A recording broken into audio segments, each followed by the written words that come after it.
Et si je vous disais qu'une simple histoire peut sauver beaucoup plus de vies qu'un médicament?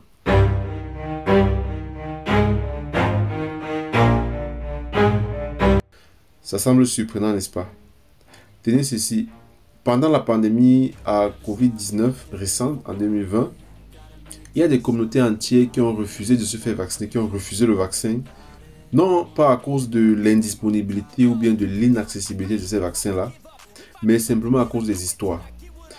Ce sont des récits historiques, okay, des récits bien ancrés, qui se sont basés sur la méfiance historique envers les institutions médicales, envers les institutions qui font la vaccination.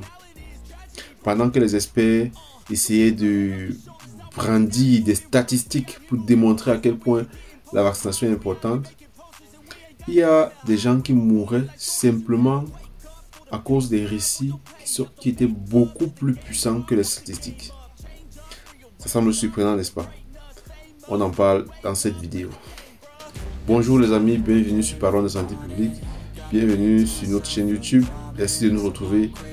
Grâce à cette vidéo, si vous êtes nouveau sur la chaîne, enchanté. Ici, on parle d'actualité sanitaire, on parle de la recherche en santé, on parle de nos expériences en santé publique et on parle également on donne des conseils aux étudiants sur comment est-ce qu'ils doivent entreprendre leur recherche, leur mémoire en santé publique ou alors dans une discipline connexe. Donc, si tu es intéressé, tu t'abonnes et tu actives la cloche de notification pour ne rien manquer à chaque fois qu'on publie une nouvelle vidéo. Donc, les amis, je profite également avant de commencer la vidéo de vous rappeler, si vous êtes chercheur ou étudiant, donc vous pouvez nous solliciter pour vous accompagner dans l'analyse de vos données et dans la relecture de vos documents. Nous allons mettre à votre disposition un de nos spécialistes qui va vous accompagner dans cette démarche-là. Alors, les amis, je suis tombé sur un article qui parle donc des narratifs, le changement narratif et l'importance que cela a, notamment pour ceux qui interviennent dans la communication, dans ceux qui travaillent dans l'éducation pour la santé. C'est très important. Ce qu'on voit ici, c'est que le concept de changement narratif, ok? C'est quoi le changement narratif? C'est le fait que on peut utiliser le pouvoir des histoires pour transformer la façon dont les gens vont comprendre les enjeux de santé publique. Ok, juste petite parenthèse, je profite pour vous rappeler que voilà, lorsqu'on parle de changement narratif et de la puissance des histoires, en 2022, j'ai participé à un atelier très édifiant, très riche sur comment est-ce qu'on peut utiliser comment est-ce qu'on peut utiliser dans les histoires pour essayer de enseigner le narratif de santé publique de l'éducation pour la santé aux personnes. Et c'était très intéressant. Récemment, en janvier 2025, il y a un ouvrage qui a été publié sur le storytelling dans la gestion de l'infodémie. Okay, que je pourrais vous mettre le lien dans la description afin que vous puissiez consulter ce document-là. Donc, c'est un sujet sur lequel je me suis intéressé il y a cela quelques temps. Donc, c'est ça le changement narratif, les amis. C'est la façon dont on peut utiliser les histoires pour transformer la façon dont les gens vont comprendre les enjeux de santé publique. Ok, il ne s'agit pas simplement d'informer. Ok, il faut reconfigurer les croyances des gens. Ok, comment est-ce que les gens, les croyances qui vont être ancrées dans les actions que les gens vont prendre. Ok, parce que les actions qu'on va prendre pour notre santé ou même pour la santé de nos proches va dépendre des croyances que nous avons. Donc, comment est-ce qu'on peut reconfigurer ces croyances-là, parce que c'est, voilà, il faut pas qu'on se trompe. Le travail de la mésinformation et de la désinformation utilise justement cette technique-là. Donc, il y a trois approches majeures du changement narratif qui sont présentées dans ce document que j'ai lu. On évoque le récit comme art et divertissement. Ok, c'est-à-dire, vous voyez par exemple des films, vous voyez par exemple des documentaires, vous voyez par exemple des œuvres artistiques qui vont façonner notre perception de santé publique. Pensez par exemple aux séries médicales qui nous ont montré à quel point est-ce que, qui nous ont montré comment est-ce que le système de santé est organisé, qui ont changé notre compréhension du système de santé. Vous voyez par exemple la série Good Doctor et plein d'autres séries médicales que vous connaissez certainement. Donc, ça, c'est la première approche, donc le récit comme art et divertissement. La deuxième approche, c'est le récit comme communication stratégique. C'est-à-dire que lorsqu'on fait des campagnes ciblées avec des messages spécifiques et un appel à l'action clair, ok, par exemple, si on va faire une campagne sur le danger du tabagisme, ok, le danger voilà, d'utiliser la cigarette, pour voilà, sensibiliser les gens en utilisant donc, des témoignages poignants. Donc ça, c'est le narratif. On va utiliser des témoignages poignants des personnes qui ont déjà eu à consommer cette cigarette-là et qui ont eu plusieurs problèmes de santé. Donc, la troisième approche ici, c'est le récit comme organisation communautaire. Alors, le récit comme organisation communautaire, c'est lorsqu'on va donner la parole aux personnes qui sont directement touchées par les problèmes de santé, ok, pour créer une sorte de mouvement de prise de conscience. C'est-à-dire que lorsqu'on a par exemple des patients atteints d'une maladie rare qui vont raconter leur parcours afin de changer les politiques de recherche. Donc, voilà les trois approches voilà, du narratif, du narratif, c'est-à-dire là, le divertissement, on a la communication stratégique et on a aussi l'organisation communautaire. Alors, pourquoi est-ce que c'est important de mesurer l'impact des récits? Okay? L'impact des récits qu'on construit afin de pouvoir mieux sensibiliser contre voilà, un problème particulier de santé publique. Donc, si par exemple vous travaillez en santé publique, vous êtes certainement conscient d'un fait qui est que ce qui n'est pas mesuré n'existe pas pour le décideur. Okay?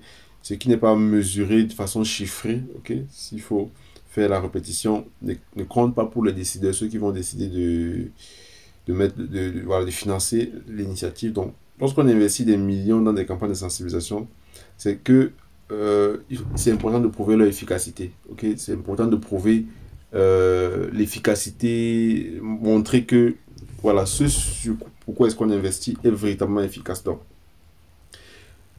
Et dans cet article, si on évoque justement comment est-ce qu'on peut mesurer le changement narratif, et cette mesure-là répond essentiellement à trois questions, c'est-à-dire comment est-ce que nos histoires, okay, les histoires, le narratif qu'on construit, comment est-ce que cela va atteindre les personnes qui sont censées atteindre, okay? Comment est-ce qu'elles changent les perceptions, okay, des personnes, comment est-ce qu'elles changent également les comportements des gens, et comment est-ce qu'elles contribuent à un changement systémique durable. Donc ça, c'est les questions importantes qui sont à mesurer. Donc, dans cet article, on parle d'un cadre de mesure en 4 étapes, c'est-à-dire pour montrer l'impact des récits en santé publique, okay? Et c'est intéressant et je veux qu'on voit ça ensemble. On parle de l'étape 1 qui consiste à identifier les messages et les messagers, okay? Identifier les messages et les messagers. Donc, le message, c'est voilà, l'ensemble d'informations qu'on va délivrer. Le messager, c'est celui qui va porter l'information. Quelle est l'orientation narrative qu'on veut donner? C'est-à-dire, est-ce qu'il y a un nouveau récit sur la santé mentale? Est-ce qu'on combat la désinformation contre les vaccins? Est-ce qu'on veut amplifier la voix des populations marginalisées, par exemple, dans le système de santé? Donc, ce qui pourrait être mesuré, par exemple, c'est la manière dont les messages vont aborder les structures de pouvoir. Okay? Comment est-ce que les voix qu'on met en avant, okay, quelles sont déjà les voix qu'on met en avant, quels sont les messagers, okay? Et quel est l'engagement émotionnel généré par les histoires? Parce que lorsqu'on fait le storytelling également, il faut mettre de l'émotion dans ces histoires. Donc, l'étape 2, c'est donc évaluer la portée, c'est-à-dire qui est-ce qu'on a touché, le nombre de personnes qu'on a touchées, quelle est la démographie du public qui a été touché, okay? Et l'engagement, quel est le nombre de partages, le nombre de commentaires, le nombre de temps de visionnage donc de l'histoire qu'on a décidé donc de partager. Et donc l'étape 3, c'est donc analyser les résultats immédiats. Les résultats immédiats, l'analyse des résultats immédiats ici va consister par exemple à évaluer l'évolution donc des connaissances sur un sujet particulier. Okay? On peut faire une étude cas pour voir rapidement ce qui a été appris comme nouvelle information. Également le changement d'attitude et de croyance. On peut également mesurer cela. Okay? Et les intentions comportementales. Est-ce que les gens sont beaucoup plus disposés à aller se faire vacciner, à aller se faire dépister ou alors à consulter? Et l'étape 4, c'est de connecter les points pour voir l'impact culturel et social que cela a eu, c'est-à-dire l'évolution du discours public et médiatique sur l'enjeu, le changement des normes sociales.